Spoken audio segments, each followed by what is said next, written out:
Okay, now that we've got that out of the way with, let's get down to business, shall we? Now let's turn it around from here today. Let's stare outside. Okay, so, latest episode of Star Trek Discovery aired the other day. New Eden was it called? So let's talk about this, shall we? It's pretty. It's very pretty. I'll say this speaking as someone who thought season 1 looked ugly because it was way too dark. I'm not a fan of sci-fi being super dark and gritty all the time. This, especially Star Trek. Star Trek is always supposed to be bright lit starships. These are places where people live and work for years at a time. It's not going to be dark and squinting. It's going to be really bad on the eyes. We're going to go through a lot of Red Nox 5 or whatever the stuff it was that McCoy wanted to give Kirk for his eyes in Star Trek 2 that he was allergic to. Okay, so, it's said, very pretty. Liking the visuals. I really like this series so far as a different universe that's separate from regular Prime Trek, but still have a hard time accepting it as Prime Canon Trek, with Prime Canon Trek being defined as the old time was started in 1964 with the Cage and in 2001 with Nemesis. That said, take it as its own thing. It's starting to shape up really good, and I dig that. Narration opening by Spock is neat. It helps tie in the rest of the storyline, brings a callback to the typical speech the old Star Trek started with. Storyline so far shaping up to have echoes of Star Trek motion picture, which is very interesting. Spock goes off on his own and investigates stuff. People kind of remember that, but people kind of also forget that Spock wasn't really in Starfleet during that film. He left Starfleet after the original series to pursue Kolinar and rejoined the ship with the field commission that Kirk gave him when he just kind of randomly showed up there in space to dock the Enterprise when he found out they were on their way. And him and Kirk being such close friends, he got a lot more leeway to go off on his own and then be reinstated than he would from another commander, I would expect. I've never served in the military, and Starfleet tries to pretend it's not a military, at least in the TNG era, but TOS was very much presented as a military style organization whose primary function was science and exploration. So, yeah, saying that Spock tends to get a lot of leeway from his commanders. Very interesting. Spock's quarters in the ship are like 3 times larger than they were in the original series, which is funny because they're supposed to be on the same ship, the same timeline. His quarters in the original series were really small, which makes sense because in the real military, real Navy ships right here in the present day, they've had thousands of people in a really small space. So, I guess dimensions work out somehow. I'm not an expert on that sort of thing, so I'm not going to comment on it. I'm just going to mention that the quarters seem way larger than they should. I like the, well, I suppose you had to be there comment. Nice friendly jab at season 1 didn't make any sense. And just kind of like, yeah, we're not going to explain. It just tells me that they're just going, yeah, we're just kind of not trying to justify anything. We're just going to leave it as its own thing and just continue. Ensign Mike Mount's Pike so far is actually pretty good.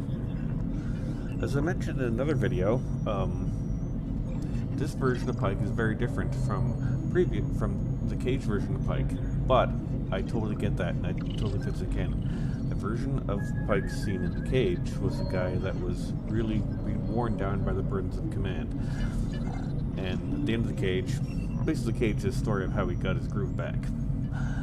And so I totally see this version of Pike being, which is set after the Cage, being the way that Ensign Mount portray him, because he's a guy that got his groove back, he got his mojo back, and he really reconnected with why he's out here commanding starships in the Final Frontier.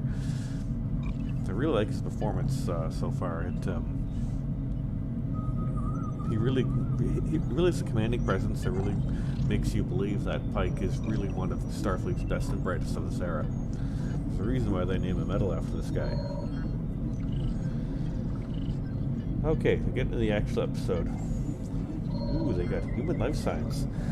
Well, we know from Next Generation that there are tons of human colonies settling in really far-out areas. I lost contact with the Federation, also from the TOS. Some of these were secret colonies, I think. I could be misremembering a few things, but I know some of them went off course. The colony's been there since before Jeff is from conquering warp drive. There's a lot of things here that tells me that the preservers might be these aliens there, these angels. Because I'm looking at the stuff about pre-warp drive human society, because they mentioned 2053 as a year, and Star Trek First Contact mentions 2063 was the year that humans invented warp drive and made first contact with Vulcans.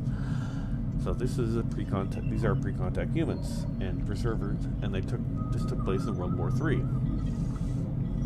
which also lines up with Star Trek First Contact. And the preservers were an alien race that we know very little about, other than they went around to planets and plucked civilization cultures that were on the verge of annihilation and resettled in different galaxies so that they could be preserved. So I'm thinking these Red Angels might be the preservers.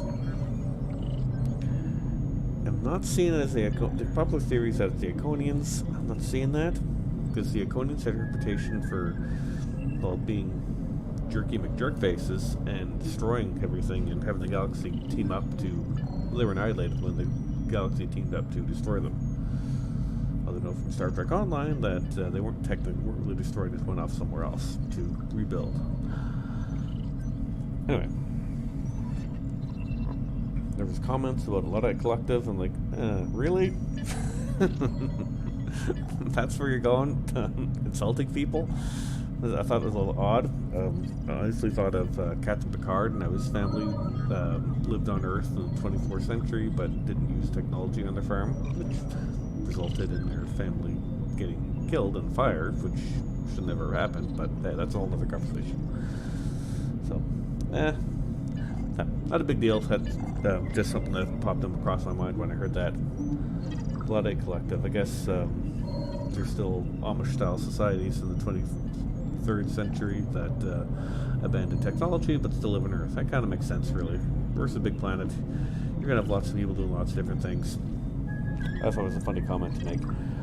The church is interesting because historically, at least, come from a European background, Canadian-European descent background, and churches have historically been the centers of the community. So I thought that church is very, very interesting. The colony seemed to go out of their way to make sure all religions that made up the community were represented, which is very interesting for people that were saved, because the aliens that did that seemed to have made sure they had a big cross-section of human society that was very diverse of the religions, because they had a whole bunch of their Judaism symbols, Christianity symbols, and so on. I want to say Muslim, but as well, but I could be mistaken about that. Just because I don't have the episode in front of me right now, but I know there was a very large cross-section of religions mentioned on screen and mentioned by the characters. So yeah, there's incredible diversity there of the people. So the aliens deliberately went out of their way to preserve an interesting cross-section of society. It's not just plucking people from one specific section. It's interesting, but the interesting part is that they still, even though they combined all of their different faiths to create a new religion, they still went with a dominant Judeo-Christian perspective, because that's a Judeo-Christian church they have with stained glass windows and everything. Now, I will confess a bit of an ignorance when it comes to the history of stained glass windows and religion. That's not my area of expertise. I'm used to seeing them in Christian churches, not used to seeing them in other churches. If other religions do use them, please correct me down below. It's all good. I can admit when I make a mistake. But the church itself definitely has a Judeo-Christian aspect to it, and it's interesting that even though they combined a religion to create a new faith, they went with that design for their place of worship. Yeah. Is it? Yeah. So mentioned before, they mentioned that 2053.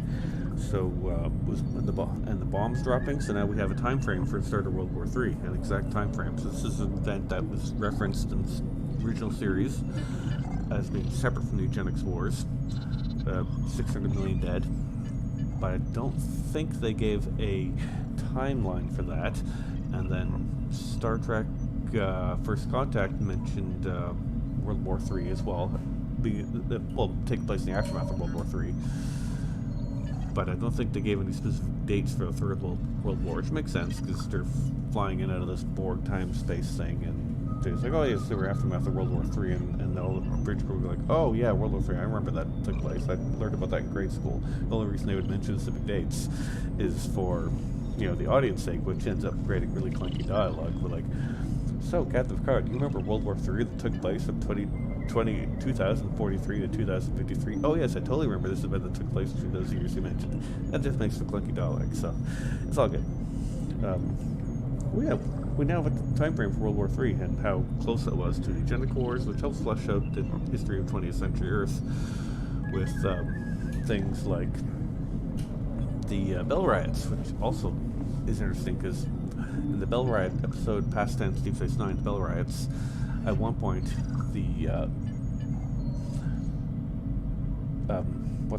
Kira and O'Brien are traveling to a couple different time periods to try and track down Sisko and the gang, and they end up in the 2250s, I think, and they're like, man, I don't remember it being that rough. So, interesting, apparently there are versions of Earth history which can end up rougher than dropping nuclear bombs.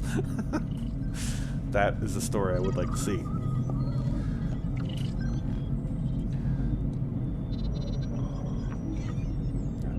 Tilly went rogue and screwed things up again. Didn't see that one coming. At least that's the way it was seen by my first run through of the episode, and to give a special treatment from Saru.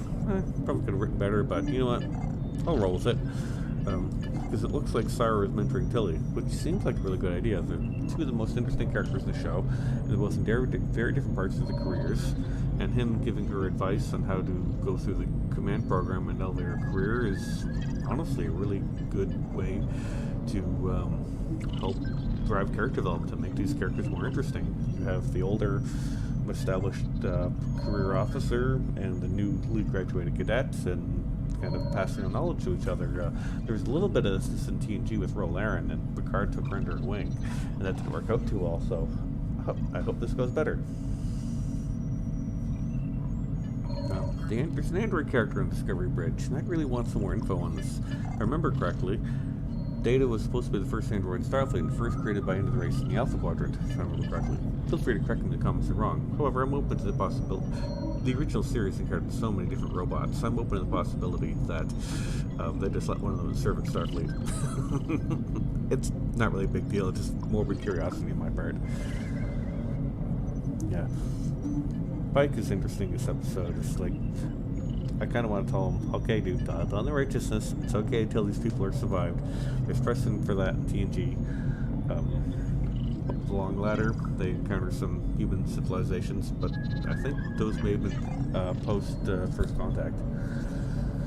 And there was an episode of the original series where a First Nations community was saved by the Preservers, and they encounter them. I haven't seen that in years, so I'll have to rewatch that to see if they actually acknowledge that they're in Starfleet, because that'll be interesting. And from away. Generally where I'm going with this, and I realize I'm doing a very bad job of explaining this, but Pike is pretty adamant. General Order 1 applies this, the Prime Directive applies this scenario because these people have not been contacted with alien species, which technically is correct, but they're human beings from Earth. I'm pretty sure General Order 1 doesn't apply. These people are not time displaced, they've not traveled back in time, they are existing in the 2250s, and natural evolution developed from when they were deposited from there, so at some point they're going to rejoin the galaxy. They're not a separate sentient species, so the Prime Directive should not apply. But hey, I kind of lean towards the old school Captain Kirk, Captain Tracy version of interpretations of the Prime Directive, so maybe I'm just crazy.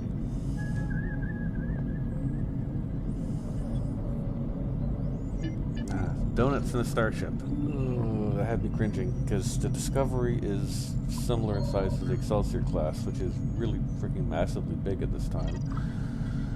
And you can't... Traditionally in Star Trek, starships move around like battleships rather than speedboats. And if you want to do donuts in a starship, you're going to need something the size of something like the Defiant class. Not the USS Defiant Constitution class, but the USS Defiant class starship, aka Starfleet's mother trucking pimp hand. You're not going to be able to do starships donuts in a starship as big as the freaking Discovery. That kind of like, it's a funny line though. And Pike jumped on a phaser overload and exploded. Like, what? How the heck did that happen? That's a death sentence. As in, like, Pike's dead. Full stop. We see this in other things in Star Trek. An overloading phaser can blow through several bulkheads. In the episode Conscious of the King, in the original series, Kodos the Executioner, his daughter, sets a phaser to overload. I think that's the episode. And they beam the phaser into space, and it shakes the whole starship. That's the kind of power you're dealing with, and this is only 10 years later. So I guess even though Discovery has technology 100 years more advanced than Deep Space Nine, its phaser technology is not as advanced as its 1960s Star Trek original series. Gotcha. Yes. It's just little things like this is why they get flack from people. To keep rubbing people's noses in the fact that creative staff have not really watched old Star Trek and don't seem to give a crap about it. That's a pretty glaring error. That's the first thing people are going to bring out is a flaw in the episode. Overall, the episode's pretty good. But something like I was like, 5 more minutes than the other guys. I actually kind of wish they spent more time on saving the actual planet. It seemed to go by a bit too fast. It was a very typical TNG style plot where you have a bunch of technobabble back and forth and then you save the planet. Except it kind of went by in like 2 minutes instead of a 20-minute subplot. I like the way TNG spent more time, 20 minutes going through different solutions and seeing them fail and start again, because that seems a little more realistic rather than just spend a couple minutes getting one solution that works in the first try. In the real world, people don't figure out solutions on the first try in a couple minutes. But yeah, I totally dig how Tilly is apparently seeing dead people. Let's see how this plays out. Would I like to see more? Yes, I would. So the whole discussion of fate seems a bit clunky and out of place for Star Trek. Even in this era of Starfleet, religion had been abandoned by humans, and that they used scientific methods to solve problems. So while they call them angels, they wouldn't treat them as actual mystical beings. Like, one thing this current Discovery writing staff doesn't seem to get is that Gene Roddenberry's vision for Star Trek is that humans would have evolved past the need for religion. They're completely atheistic. So they would be like, okay, these look like angels, but they wouldn't treat them as angels. But that angle seems kind of like weird. Like, they would treat them as aliens. That's how Kirk's 1960s version of Star Trek would treat them as aliens. So I'm kind of... I find it odd that this version set 10 years early wouldn't. Yeah, oh, as I said, one last thing, I think Pike's attitude towards the Prime Director is really strange, is given its assistance on this, considering these are human beings from Earth. They're not a separate alien species. And his contemporaries like Captain Kirk and Tracy took much more liberal attitudes towards the Prime Directive. I don't think the Prime Directive applies in this. I think that was a really weird angle to go to. It's not just especially since other versions of Star Trek, particularly Voyager, there's a line with Janeway where she mentions how in this exact time period, captains like Kirk would make interpretations of the Prime Directive which would get them arrested in her time. That's been established in canon that the 23rd century version of Star Trek in the 2260s had a very liberal interpretation of the Prime Directive, which makes sense. These starships were isolated from the rest of humanity. They were on deep space exploration missions for years at a time. It would take weeks, days, sometimes weeks to get messages to and from the Federation. And so they were on their own to make their own decisions and live with the consequences. So there's a very strict iteration that Pike has. It just seems odd. Yeah. So one last comment before general closing is that I'm digging this. I am really digging this version of Pike. I think I mentioned this earlier, so I won't spend too much time on that, but Pike got his mojo back in the cage. Now he seems like a guy who loves his job and is really liking it. He's really brought a lot to the show. Really helped bring up add a lot of things to the show that's kind of like, hey, it makes it fun. Season 1 wasn't fun to watch. Nobody seemed to be having fun. Everyone seemed to be jerky McJerkface. Nobody seemed to like each other.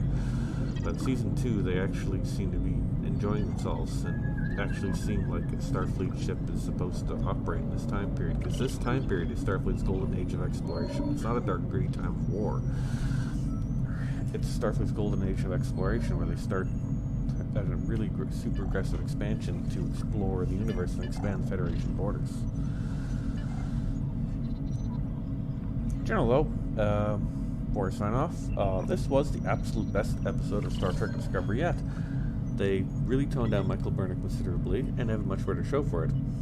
Sorry if you like her, but I personally find she's the weakest part of the show, so taking her a step back and allowing the rest of the crew to flesh out problems and expand the characters and learn who they are rather than just have Michael Burnham magically solve everything because she's the best at everything, it's a very good thing. Star Trek has never before been focused on a single character. Strengths has always come from an ensemble cast that all have strengths and weaknesses, so they can't solve the problems without each other. One of the best things I liked about Star Trek Next Generation is Picard's management style is one that you can apply to the real world. Every time there's a problem, he meets with the senior staff in his ready room, and he lets everyone around the table voice their opinions, and then he kind of makes his decision all that after hearing their opinions, because Picard does not have all the answers. He lets everyone at the table express their opinions so we can learn from their perspectives, learn from their experiences, because they're experts in their jobs, and he takes their expert opinion into consideration and then makes a decision. And even more, that he never takes his opinion. He still lets them voice opinions so he feels like a valued member of the team, even though he never actually does what he says. Which, to be fair, is usually just hit it with a very large stick. Yeah, so this episode kind of hints at a return to that kind of storytelling.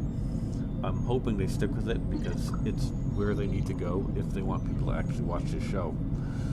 Because if it continues on with just being the Michael Burnham show, they'll crash and burn hard. Maybe they're already past that, I don't know, we'll see how this goes. This series is kind of make or break it.